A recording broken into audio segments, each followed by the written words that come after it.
औरंगजेब के समर्थकों का दावा है कि उसने इस्लाम को बढ़ावा तो दिया, लेकिन कई मंदिरों और दूसरे धर्म स्थलों को भी मदद करता रहा। औरंगजेब के दरबार में हर 10 में तीसरा ओहदेदार हिंदू था, यह भी दावा किया जाता है। हालांकि आधा सच है। पूरा सच यह है कि औरंगजेब ने उन्हीं हिंदू राजाओं और जागीरदारों पर भरोसा किया जिन्होंने उसके डर से इस्लाम कबूल किया था।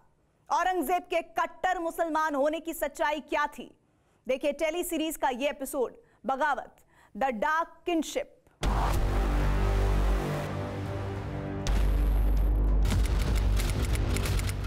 साल 1656, गोलकोंडा, वर्तमान तेलंगाना।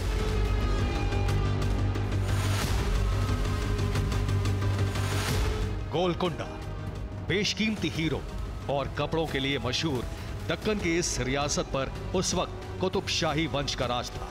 औरंगजेब ने मुगल सल्तनत के सूबेदार की हैसियत से गोलकोंडा के सुल्तान अब्दुल्ला कुतुब शाह को बंदी बना रखा था। औरंगजेब के कैंप में कुतुब उल मुल्क यानी गोलकोंडा के सुल्तान की मां रहम की गुहार लगाने पहुंची। माफी के बदले 1 करोड़ का हर्जाना।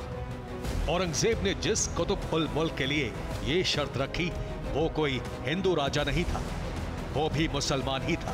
फर्क सिर्फ इतना था कि वो शिया मुसलमान था।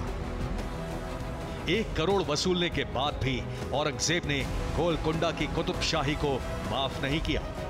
मुगल बादशाह बनने के बाद उसने गोलकोंडा से कुतुब शाही का नामो निशान मिटा दिया। गोलकोंडा के आखिरी सुल्तान अबुल हसन कुतुब शाह की मौत भी औरंगजेब की कैद में 12 साल बिताने के बाद हुई।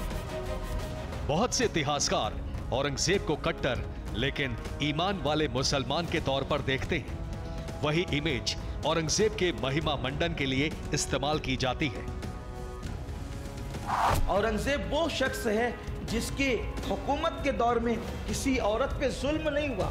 आलमगीर बादशाह रहमतुल्लाह अलैह ये वो हिंदुस्तान की तारीख में बादशाह हैं जिसकी अंग्रेज भी आज ईमानदारी की तारीफ। इन्होंने बैतुल माल से तनख्वाह लेना बंद, टोपियां सी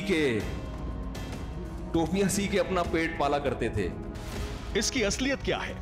औरंगजेब ने इस्लाम के नाम पर मुगल साम्राज्य का विस्तार किया या अपनी सत्ता की भूख मिटाने के लिए अपने जुल्म को जायज ठहराने के लिए इस्लाम का इस्तेमाल किया? गोलकोंडा के कुतुब शाही पर औरंगजेब के अत्याचार को शिया सुन्नी के फेर में उलझाया जा सकता है, लेकिन खुशहाल खान खट्टक का क्या?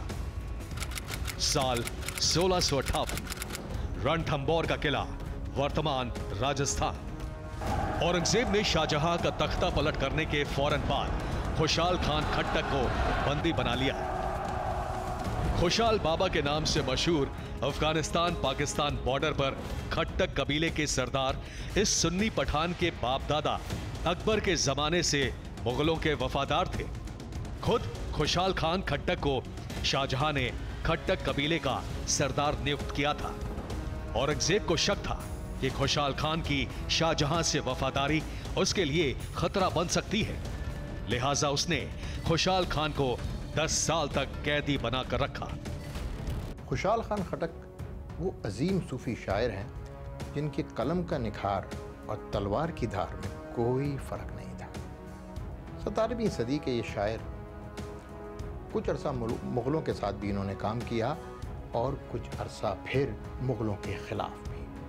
दोनों बातें उसूलों पर। औरंगजेब के बारे में कई इतिहासकार दावा करते हैं कि जो लोग इस्लाम कबूल कर लेते थे औरंगजेब उन्हें माफ कर देता था।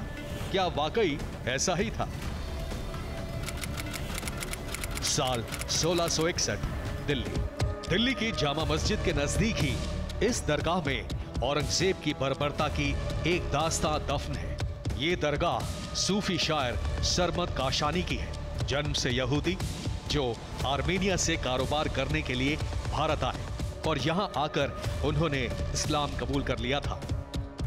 औरंगजेब के बड़े भाई दारा शिकोह भी जल्द ही सरमद काशानी के मुरीद हो गए। औरंगजेब ने दारा शिकोह को कत्ल कराने के बाद सरमद काशानी को भी बंदी बना लिया। ये इल्जाम लगाकर सरमद काशानी का सिर कलम करा दिया गया कि वो नास्तिकता को बढ़ावा दे रहे हैं, जबकि सरमद काशानी ने खुद अपनी मर्जी से इस्लाम कबूल किया था।